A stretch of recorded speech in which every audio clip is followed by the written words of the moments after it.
Happy birthday చేయడం బాగా The first right to you. Zindabad, Zindabad. The first right to you. Zindabad, Zindabad. Long Michael under the name. You know. Nice. Logo tay. Girenala.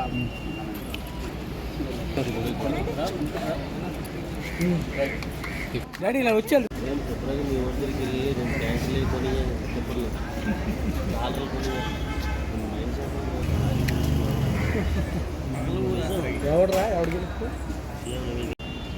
ఈ CITU ఆవిర్భావ దినోత్సవం సందర్భంగా మన జెండా ఆవిష్కరణని CITU senior vice president Kumar Mangalam గారిని జెండా ఆవిష్కరణ చేయవలసిందిగా కోరుతూ ఉన్నాం. చెప్పాలి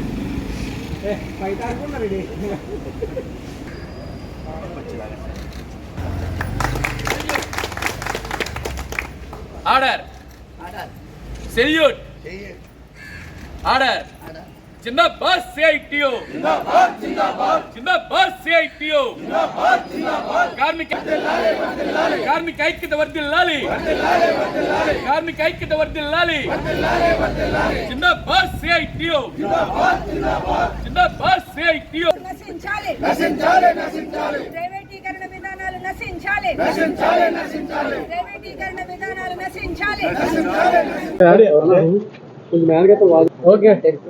మే 30 ఈరోజు సిఐటి ఆవిర్భావ దినోత్సవం. 1970లో కార్మిక వర్గ ఐక్యత పోరాటం నినాదంతో సిఐటి ఏర్పడింది.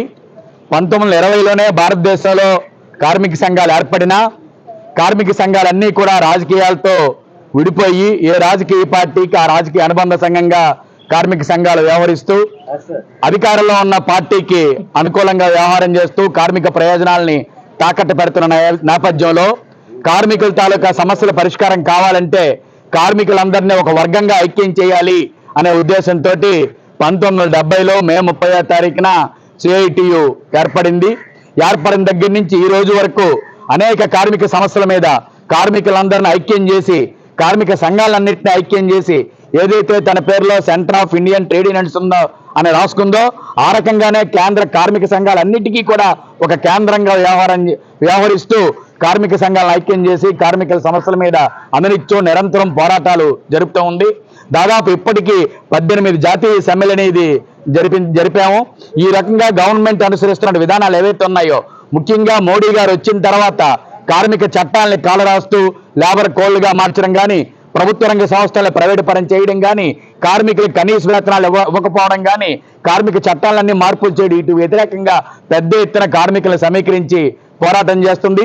కనీస వేతనం 26,000 రూపాయలు తక్కువ లేకుండా చెల్లించాలని కార్మికులకు ఉద్యోగ భద్రత కల్పించాలని అసంఘటిత రంగంలో పనిచేస్తున్నటువంటి హమాలీస్ కానీ డ్రైవర్స్ కానీ లేదంటే తోపుడుబల కార్మికులు కానీ భవన నిర్మాణ కార్మికులు కానీ ఇటువంటి వాళ్ళు ఎవరైతే ఉన్నారో వీళ్ళందరికీ పిఎఫ్ ఈఎస్ఐ ఇన్సూరెన్స్తో కూడినటువంటి ఒక సమగ్రమైన చట్టం కోసం పోట్లాడుతూ ఉంది.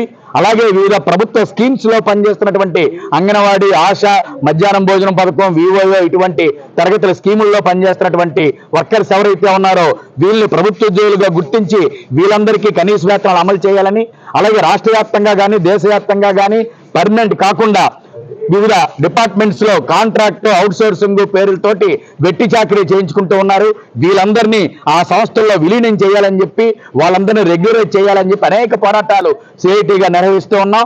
ఈ రకంగా కార్మికుల యొక్క మెరుగైన జీవితంతో పాటు కార్మిక రాజ్యం రావాలి, భారతదేశంలో దోపిడీ లేని సమాజం రావాలి, కార్మికులే రాజ్యాధికారం చేపట్టినప్పుడు మాత్రమే ఈ అంతరాలు రూపుమాపుతారు అనే లక్ష్యంతో కార్మిక వర్గ రాజ్య ఏర్పాటు లక్ష్యంతో సిఐటియు కృషి చేస్తూ ఉంది.